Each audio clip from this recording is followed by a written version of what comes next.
Ottapalam Varode 137 number ബൂത്തിൽ വയോധികയുടെ പേരിൽ കള്ളവോട്ട് നടന്നതായി പരാതി. വോട്ട് ചെയ്യാൻ ബൂത്തിലെത്തിയ പുത്തൻവീട്ടിൽ കുഞ്ഞിലക്ഷ്മി എന്ന വയോധികയ്ക്കാണ് തന്റെ സമ്മതമില്ലാതെ വോട്ട് രേഖപ്പെടുത്തിയതിനാൽ മടങ്ങേണ്ടി വന്നത്. സംഭവത്തെ തുടർന്ന് കോൺഗ്രസ് പ്രവർത്തകർ ബൂത്തിൽ പ്രതിഷേധിച്ചു. വോട്ട് ചെയ്യാൻ ബൂത്തിലെത്തിയ കുഞ്ഞിലക്ഷ്മിയോട് അവരുടെ വോട്ട് വീട്ടിലെ വോട്ട് പദ്ധതി പ്രകാരം നേരത്തെ രേഖപ്പെടുത്തിയതായി ഉദ്യോഗസ്ഥർ അറിയിച്ചു. എന്നാൽ താൻ വീട്ടിലെ വോട്ട് ചെയ്യാൻ അപേക്ഷ നൽകിയിട്ടില്ലെന്നും തന്റെ അറിവോ സമ്മതമോ ഇല്ലാതെ ആരോ കള്ളവോട്ട് ചെയ്തതാണെന്നും കുഞ്ഞിലക്ഷ്മി പറഞ്ഞു. വോട്ട് ചെയ്യാൻ അനുവദിക്കാതെ 2.5 മണിക്കൂറോളം കുഞ്ഞിലക്ഷ്മിയെ ബൂത്തിൽ കാത്തു നിർത്തിയതോടെ കോൺഗ്രസ് പ്രവർത്തകർ സംഘടിക്കുകയും പ്രതിഷേധിക്കുകയും ചെയ്തു. വോട്ട് ചെയ്യാൻ സാധിക്കാത്ത സാഹചര്യം രേഖാമൂലം എഴുതി നൽകണമെന്ന് കോൺഗ്രസ് പ്രവർത്തകർ ആവശ്യപ്പെട്ടു. ഒടുവിൽ കുഞ്ഞിലക്ഷ്മിയുടെ പേര് വീട്ടിലെ വോട്ട് പട്ടികയിൽ ഉൾപ്പെട്ടതിനാൽ ബൂത്തിൽ വോട്ട് ചെയ്യാൻ കഴിയില്ലെന്ന് ഉദ്യോഗസ്ഥർ എഴുതി നൽകി.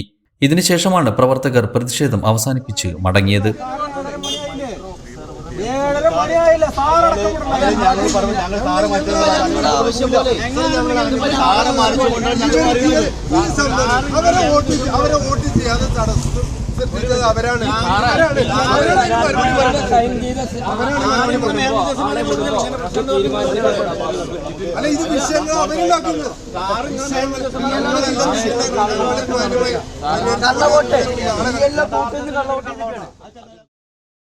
കവിത ഗോൾഡൻ ഡയമണ്ട്സ് പോലെ തീർത്തും versatile. Kavitha golden diamonds, the versatile jewellery.